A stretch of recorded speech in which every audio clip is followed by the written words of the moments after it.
Ассалаумағалейкум, құрметті көрермендер, баршаңызға қайырлы күн.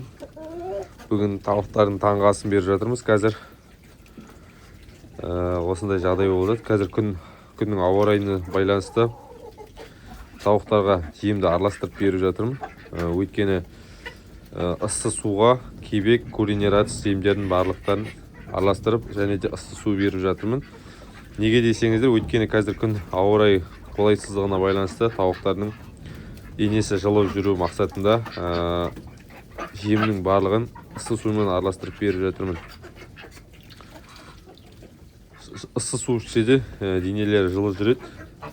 Тамақтарының барлығына ыссы сумен араластырып беріп жатырмын. Қазір ауа райы бізде көрсетіп жіберейін. Күрт өзгеріп кетті ғой енді.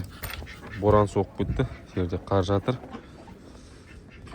Ауа райы деген. Осылай көрсетіп жіберейін. Татауы күй жоқ болып кетті ғой.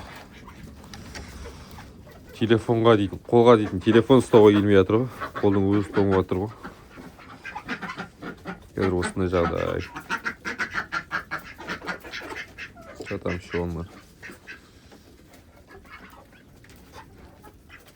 Біздің көрермендеріміз қай қаладан қарайтын, комментария жазып кетіңіздер. Көп кісілер қай қаладан қарайтын біліп отырайық. Жалпы енді бізді Қырғызстаннан да көретін кісілер бар екен, Өзбекстаннан да, Қырғызстаннан да. Соның барлығын комментария жазып кетіңіздер. Қазақстанның қай қалаларынан көресіздер, және де басқа мемлекеттен көретін болсаңыздар, тоже комментарияға қалдырып кетіңіздер. Қазір елі аламандығын берсе, обедтен кейін тағы да бір видео түсіретін боламыз. Ол кезде уже біздер тауықтардың индоводтардың салмақтарын өлшейміз.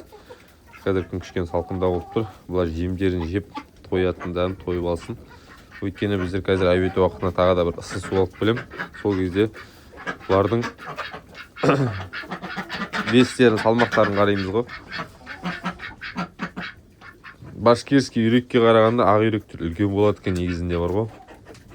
Мына ақ үйректің аталықтары, аналықтары, аналық индоводтық, аталық индоводтықтермен шамалас қой. Былай қарасаңыздар.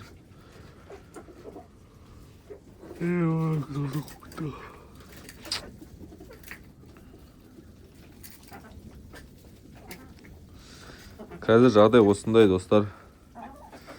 Арнаға жазылып, лайк басып, комментария қалдырып кетіңіздер. Келесі видеода көріскенше сау саламатта болыңыздар.